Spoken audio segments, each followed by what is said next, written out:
Downloading modern games on whatever you play on is becoming less of a straightforward thing nowadays. Not only are you downloading a shit ton of gigabytes full of game data, since the practice of game compression basically died with the dinosaurs at this point, but also now, we face a whole new common demon, mostly seen in the world of PC gaming, which is the new norm of forcing third-party software with your game downloads. Whether it be used as an anti-cheating tactic, a way to confirm the legality of the download, or just to install the 30th external game launcher on your desktop, because it's just what they do now. And you can imagine that the majority of players have a lot of negative feelings towards all these third-party add-ons, since it's not likely what you're paying or hoping for when you download a game. Like, if you're blindly downloading Valorant for the first time, you likely aren't wanting to get the Vanguard any cheat thing with it. You just get it because you have to. And similarly, these companies feel as if they have to include this software, since it's their solution to fixing either their game or business problems. Like I just said, the Vanguard clans keep Valorant players from easily breaking hacks and cheats into multiplayer lobbies.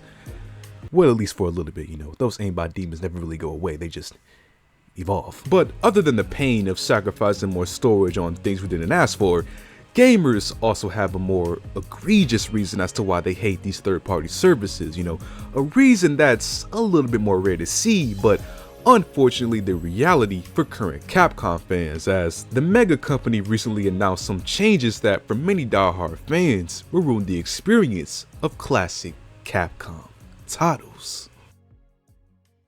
Now, don't get me wrong, Capcom's been cooking as of lately when it comes to the new releases.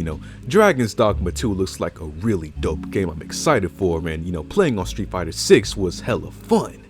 Even though getting my ass kicked showed me how far down I was on the fighting game food chain, but there's still nowhere near lacking in the games department in my opinion. But where they've been pissing off players is in the fact that for the past few months, they've been adding a required third-party digital right management service, Enigma Protector, to the majority of all their old catalog of games. Most recently on the 2013 title of Resident Evil Revelations.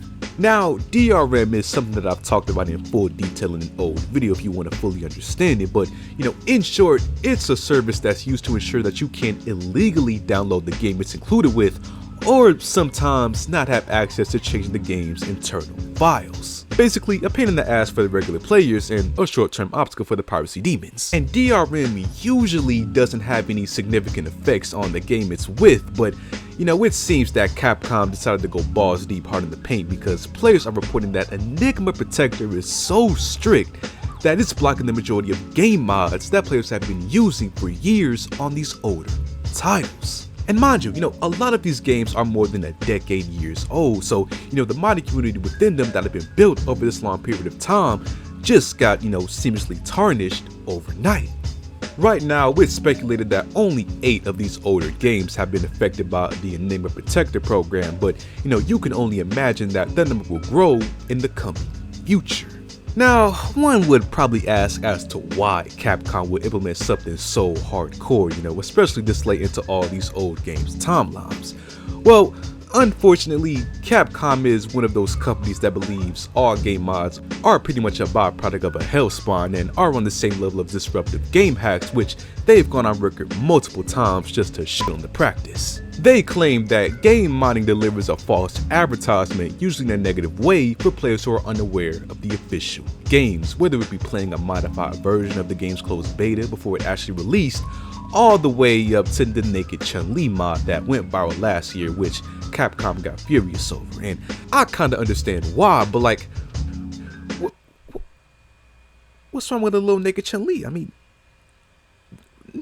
naked Chun-Li can't hurt you. It's naked Chun-Li. But seriously, even though most people have enough common sense to see something like, Chun-Li in her birthday suit and know it's a mod, common sense isn't all that common for everybody, and Capcom seems to just be stressing over their teeth for the small crowd of people who actually get fooled by seeing these type of things. So it actually just sucks to see, man. I've always loved game mods no matter what the title is, because they allow players to fill in blanks that developers missed out on, and it's a cool way to keep a game's community alive with the never-ending fun of creating new content for your favorite games. So to see Capcom just disregard all that to protect this proclaimed image they have, it's just sad to see. And unfortunately, this is just more wood to add to the ongoing fire put of third-party services, but hey man, another day without downloading another whack game launcher on my hard drive is still a W in my opinion. So, hopefully Capcom will either reverse this decision or, come up with some sort of compromise for all the modders out there, but we'll just have to wait and see what happens in the future of all these Capcom games.